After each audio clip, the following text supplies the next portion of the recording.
We need to be reducing emissions by about 7% per annum, year in, year out, over the course of the next 10 years. And we need to start now. So we have very little time. World Economic Forum climate darling Mark Carney is accused of underreporting his carbon emissions, and he's accused of this by one of his own. Mark, now good time? How are you? How you doing? I miss you from yesterday. Nice to see you again. Yeah, no, Who's your friend? You don't want to introduce me? How you doing? Very well, thank you. Yes, that's good. Yeah. Any bug sandwiches today? I haven't had anything to eat today. No. Thank you. Sorry. Actually, haven't. I Sorry? haven't had anything to eat today. But if you got any recommendations, I don't know. I own nothing, so I'm happy. okay. Well, that's good. Brookfield, the private equity firm of the United Nations chief climate scold Mark Carney, is alleged to have carbon emissions 13 times higher than disclosed to the public. Mark Carney is the former head of both the Banks of Canada and England. He's the chairman of Brookfield, Canada's largest equity firm. Now, Brookfield is accused by the Green Campaigner Group Investors for Paris Compliance, or I4PC, of obscuring Brookfield's carbon emissions by not counting those of the companies financed by Brookfield. Neat little trick they're doing here.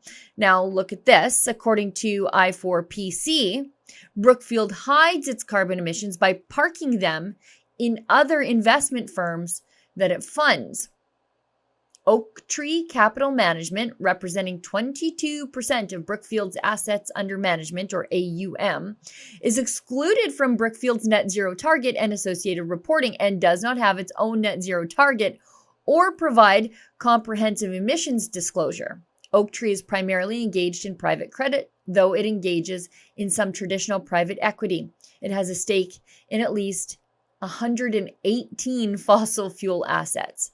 Now, to be clear, if you're new here, I only care about the hypocrisy here.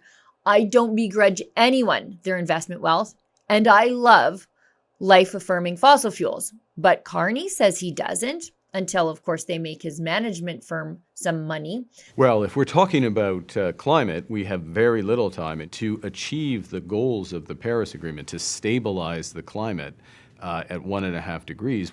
At current rates of emissions, we have less than a decade we will exhaust our carbon budget. We need to be reducing emissions by about 7% per annum, year in, year out, over the course of the next 10 years. And we need to start now. So we have very little time. Ironically, Carney is part of a group that forces Paris Accord compliance on private businesses through what could be labeled financial extortion. Carney, also the United Nations Special Envoy for Climate Action and Finance, founded the Climate Debanking Scheme, the Glasgow Financial Alliance for Net Zero, or GFANZ, which lobbies to block finance and insurance to companies that don't comply with the United Nations Paris Accord targets, which are, of course, the unmeasurable plot to limit global temperature increases to 1.5 degrees Celsius from pre-industrial levels. Now, GFANZ is completely upfront about their little social credit climate shakedown. Look at this.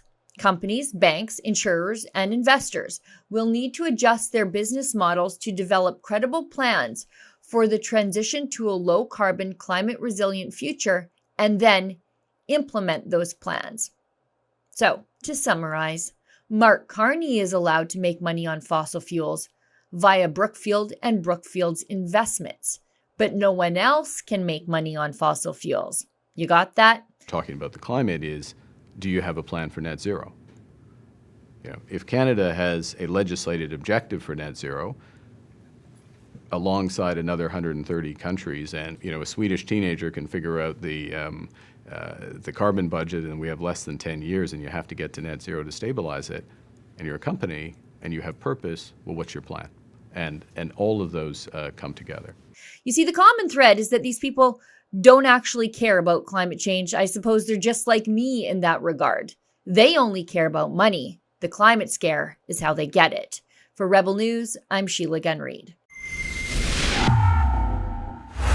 Mark Carney is one of the biggest pushers of the great global green reset to tell you how to live and how to be and how to work. If you reject that, please go to nogreenreset.com and sign our petition.